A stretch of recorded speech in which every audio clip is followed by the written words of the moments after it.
Hey everybody, what's going on? This is Sam with Historic Travels, and as always, before we get started today, just like to take a quick moment to welcome all my new subscribers and to thank everybody who's leaving me comments and messages down below. Thank you guys, I really appreciate it. And hey, in case you all missed it before, about a week or so ago, I did a complete overhaul to my Patreon page for Historic Travels. If you would like to check that out, there's a link for that down below. Thank you guys, I appreciate it.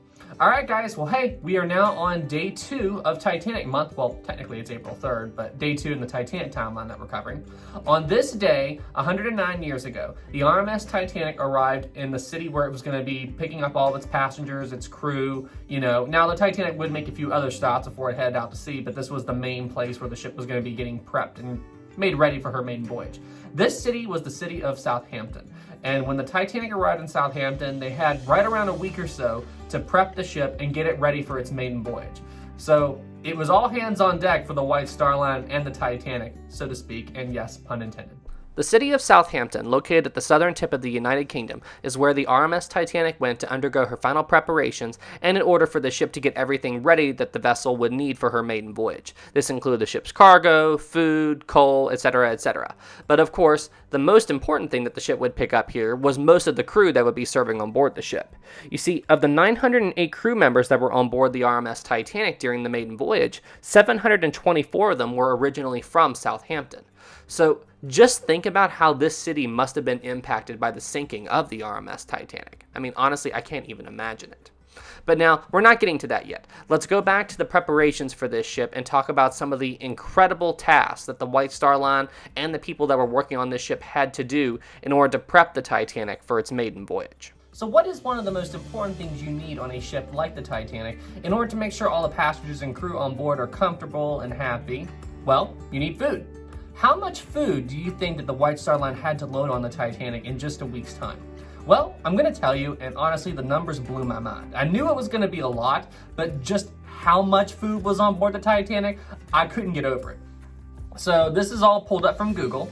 The Titanic had 75,000 pounds of meat, holy cow, 11,000 pounds of fish, 80,000 pounds of potatoes, holy, 40,000 eggs, 7,000 heads of lettuce, 10,000 pounds of sugar, 250 barrels of flour, 36,000 apples, 1,500 gallons of milk, and of course, 15,000 bottles of ale. You gotta have ale, of course you do. So yeah, just think about how much food they had to load on board the Titanic just to take care of everybody that's on board.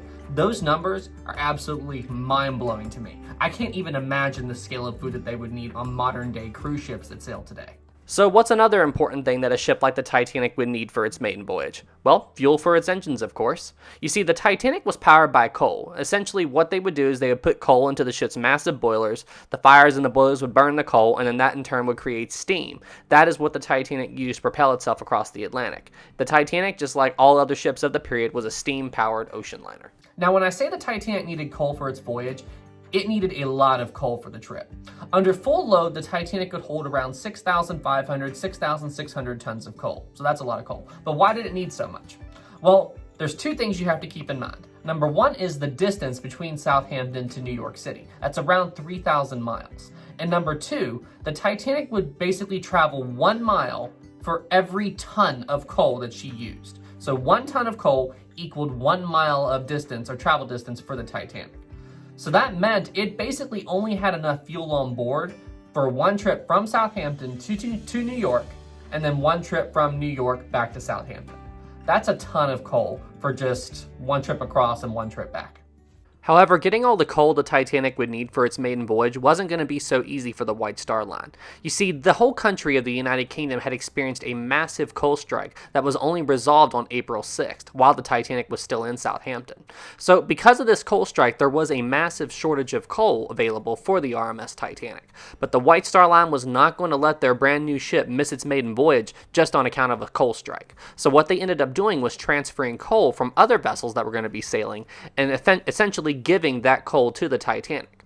Now, because the White Star Line actually did this, some of the passengers on those vessels actually got transferred to the Titanic for its maiden voyage because their vessels had surrendered their coal to the Titanic. Boy, I tell you, just from doing research for this video and just seeing all the stuff that they had to do in Southampton to get the RMS Titanic ready to go for its voyage, loading all the crew on board, the coal, the food, I mean, honestly, I'm sure they were scrambling, just trying to get everything done as quickly as possible for this ship's maiden voyage. I mean, and just think about the coal strike, having to move coal from other vessels just to get the Titanic ready to go for its maiden voyage. I mean, talk about cutting it close. I don't know how they did it in 1 week. And they were still trying to get people to come and work on the ship during that time as well. So it really was all hands on deck, so to speak, for the Titanic and the White Star Line during that week that the Titanic was in Southampton getting prepped for its maiden voyage. Anyway, guys, that's it for this video. Thank you all so much for watching. I hope you enjoyed it and found it interesting. And yeah, now you know what happened to Titanic on April 3rd, 1912, exactly 109 years ago today, as the ship arrived in Southampton and the crew on board the ship began prepping this vessel for its maiden voyage. Now, just so you all know a little bit for the future here, a little bit of context for the future. As far as how I'm going to be going about making videos for the rest of the Titanic anniversary, from this period to April 10th, I may make one more video covering that series of events because it's kind of hard to find things to talk about for the whole time the Titanic is docked in Southampton. There is information out there, but I can kind of squeeze it into, maybe one more video. But when we get to April 10th and the voyage begins, that's when the videos for the Titanic anniversary will actually really start to pick up. But yeah, maybe I'll do one more video about the Titanic's time in Southampton, and then I might do a video on another topic about Titanic or some other vessel, and then we'll jump back to Titanic as the anniversary month continues. But yeah, so that's the idea, and that's the general schedule that we're going to be following for the next month or so.